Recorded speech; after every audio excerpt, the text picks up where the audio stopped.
When groups struggle, we usually explain the problem by pointing to individuals. Who didn't communicate, who wasn't motivated, who dropped the ball. But once people become a group, especially once meaningful differences are present in the group, the primary challenge usually isn't effort or ability, it's coordination. In the last two videos, we talked about what changes when individuals become a group and how meaningful difference increases complexity inside that group. Today, we're taking the next step in asking, why is coordination the real work of groups? I'm Professor Bailey. I have a Ph.D. in organizational communication, and this is everyday organizational behavior. Here's the central idea guiding this video. Once people become a group, coordination becomes the primary work the group has to do. Everything else, like performance, efficiency, and even conflict, flows from how well that coordination work is supported. So first, coordination becomes the real work of groups because group tasks are interdependent. The interdependence makes coordination necessary. This idea comes from organizational theorist James Thompson,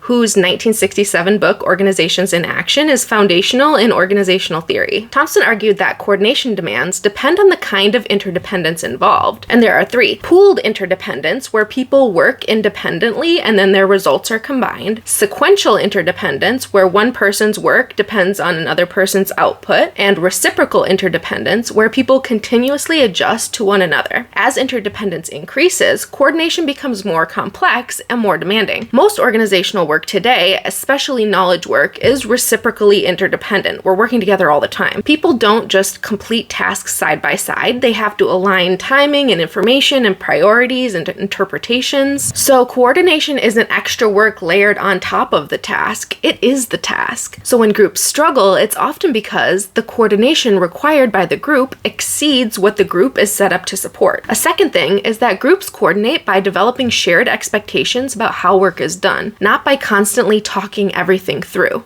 Researchers refer to these shared expectations as shared mental models.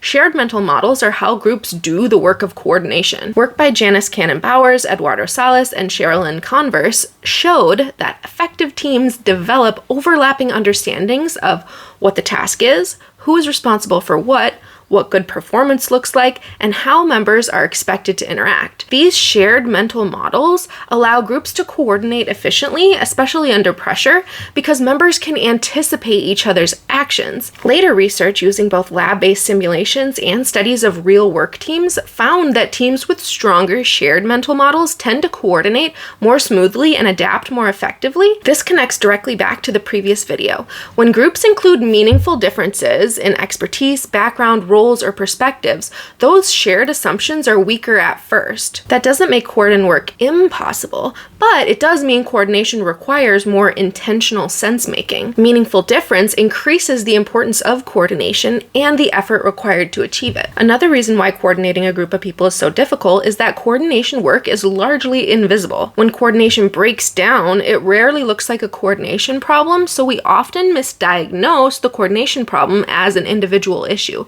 It looks like someone isn't pulling their weight, or communication is bad, or people aren't aligned, motivation is low, but decades of group research suggest that many of these symptoms reflect process loss, not individual failure. Process losses are the suboptimal ways that groups operate, resulting in time and energy spent away from the task. This concept comes from Ivan Steiner, who studied how group performance falls short of its potential because of coordination and integration problems, not lack of ability. Later work by J. Richard Hackman showed that team effectiveness depends heavily on how teams are designed.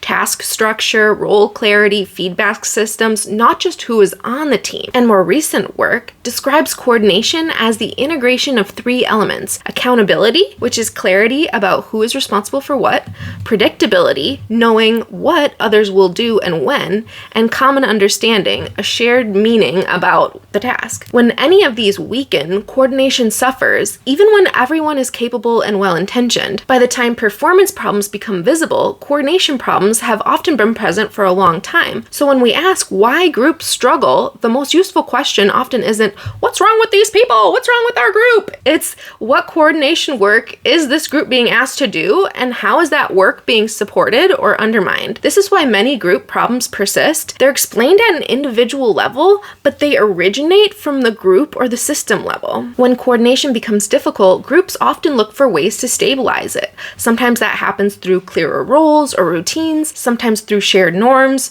or shared expectations, and sometimes through leadership. In the next video, we'll ask when leadership actually helps groups coordinate and when coordination happens without it.